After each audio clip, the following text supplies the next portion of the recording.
good. It was fun. That's all the teams just wanted to see how I move. And after I showed them that I'm still me, and everything's gonna be good. So. You want Philly food? Yeah, let's do it. Let's do it. All right, so I want to go over the players attached to some of these trade ups and trade down scenarios. I have them all put up here for you, obviously, but I want to start with the trade up scenarios. Look, there's really only three guys that I think are close to generational in this draft, or close to, guys that I think can really make a huge impact on your franchise. And that are semi-realistic to drop to us. So Derek Stingley is going to be the first one. Derek Stingley is, to me, I feel like if you go off his freshman tape, one of the better cornerbacks that we've seen come out of college in a long time. Obviously had some up and down seasons after that, but I like Derek Stingley a lot. And people have been talking about him, right? People have been talking negatively and positively. There's some mock drafts that you'll see him in the top 5.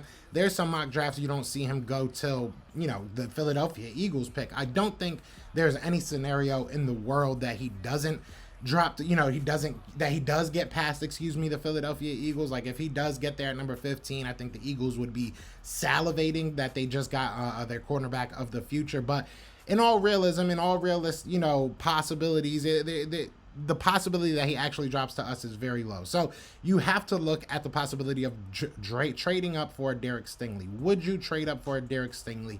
Where would you have to get? We talked about the players, the teams that we would call up. This is a guy that I'm telling you, and this is why I said it earlier on, the Vikings are a team you're probably going to have to jump. The Vikings are going to take whoever is the best secondary player. So if you want the best secondary player available, and if that's Derek Stingley to you, then I think you're gonna have to go ahead and trade up for him. And I would not be against that. I would be totally down with that. The next guy is Kayvon Thibodeaux. Now look, I don't know if Kayvon Thibodeaux is gonna actually fall, but the rise of guys like Trayvon Walker, the rise of people like Jermaine Johnson, even the guys that people weren't necessarily thinking were gonna be top 5, top 3 picks. Look, there's bets out there that Trayvon Walker is going to be the number 1 overall pick to the Jaguars. I'd be surprised. I think that Trayvon Walker is a lot of, projected this, projected that. A lot of projections go into Trayvon Walker. Whereas Kayvon Thibodeaux, I think that you know exactly what you're getting. You know exactly what level of play he's going to bring to the team. Obviously, there were some talks about his mental aspect, if he really wants to play the game, how quote unquote lazy or not he is. I just don't see it. I don't think that that's an issue.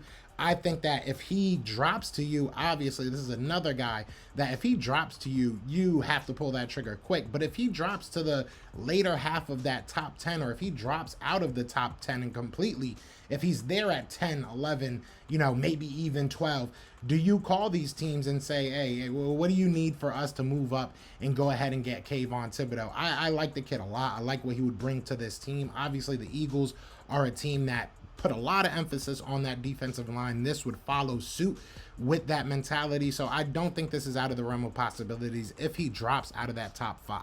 That's the biggest thing. Another guy, if he drops out of that top 5, is Kyle Hamilton. Now, it's not because of anything. Was his combine a little bit disappointing? Maybe. If you're one of those guys that look at those numbers and expect something. With me, it is what it is. He didn't run the fastest. He didn't, perform the best. He didn't do poorly. I don't think he did poorly. But either way, Kyle Hamilton is one of those guys that fit-wise and position-wise, he might just end up dropping out of the top 10. I don't see it, maybe out of the top 5 even as a stretch, but he's another guy. If he's in there from 5 to 10, you have to start calling up some teams and seeing what you can do. There's a couple teams that probably wouldn't even answer the phone call. That I think that Kyle Hamilton's one of those guys. If he's on the board for any team, I think that it's a very smart move to go ahead. I think he's the best player in this draft, hands down, right? So I think that it's very unlikely that he drops, but again, I'm going off of stuff that I hear, the rumors that you read, the mock drafts and the way that people are kind of working out their board. If there's a run on quarterbacks of any kind, he's somebody that can definitely get affected by it. If there's a run on defensive ends, he's somebody that can definitely drop unexpectedly. So if he is somebody that drops unexpectedly and the Eagles can pull that trigger, I think that that's a trade that would be very, very, very suitable to what the Philadelphia Eagles need, especially if we don't get Tyrann Mathieu. Look, even if we get Tyrann Mathieu, I'm down to make a trade like this to go get a safety that could possibly be generational.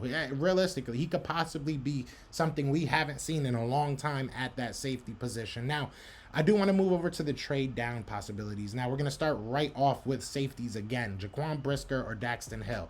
If you're going to trade down, I'm cool for it to be one of these guys. I'm cool, you know, even at number 18, I put out on my Twitter, definitely follow me on Twitter at PhillyTP, but I put out on my Twitter, you know, is number 18 too high for Daxton Hill? And that's really how I feel. I feel like Daxton Hill might be worth that number 18 pick. You know, you need a safety. It's been a very long time since you've actually had a very good safety.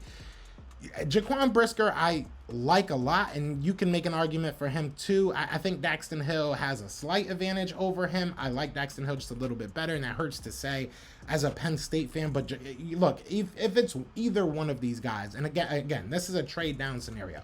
So if maybe it's the Green Bay Packers sitting at 22, maybe it's, you know, whoever has number 20, I forget who it was that had number 20 pick, but there's a couple different teams I could see you realistically, you know, saying, all right, come on down, come grab us, and we'll go ahead and take one of these safeties, and I think that it'll be a value pick.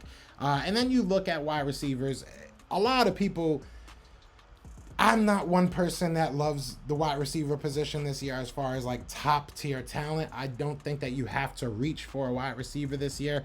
So I think this is like best case scenario in my opinion. I think that if you're able to get any of these wide receivers, any of these real top 5, I think there's like 5, 6, maybe even 7, depending on how you really rank these guys, that could go in the first day. So I don't want to feel like I have to reach for a guy. You know, I feel like a guy like Treylon Burks might still be there. I feel like maybe a Drake London is still there. Maybe a Jahan Dotson is somebody that's your speed. I'm thinking maybe a Olave could possibly slip a little bit further than we think. I think there's going to be a lot of wide receivers. You know, a lot of people like Christian Watson, day 2 guy, looking like he might go late first round. So there's a lot of wide receivers in this draft, and I don't want to be pigeonholed at number 18 and feel like I have to pull a trigger right now on a wide receiver. So let's just, hey, if you're sitting at 18 and you get some calls and it's not too far back, and you look at your big board and you got 3, 4, you know, maybe 5 wide receivers left on that big board that you really like, and you trade down and you get yourself a wide receiver, I would not be mad at that at all. Now, this last one, maybe this is more of a pipe dream. Maybe this is just me hoping and dreaming out loud, right? I'm saying one of the top 3 linebackers, man. I need one of these guys, whether it's Nakobe Dean, whether it's Devin Lloyd, and then you just insert whoever you think could be that third guy.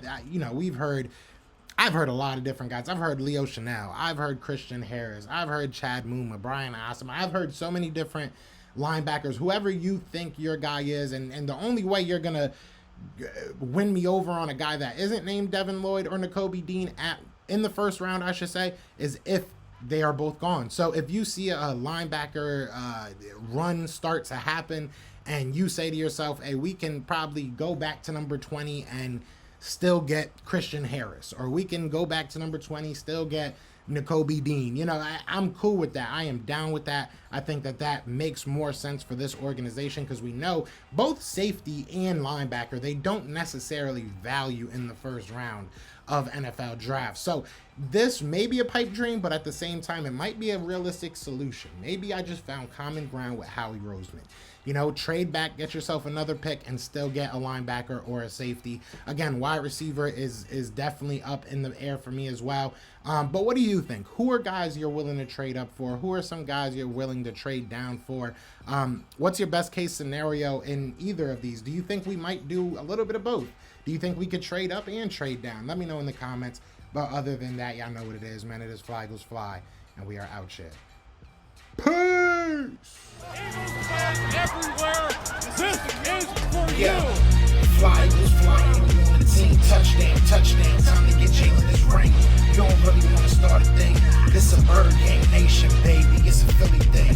Hater, and you looking like you type trash. I'm just here calling on Philly the podcast.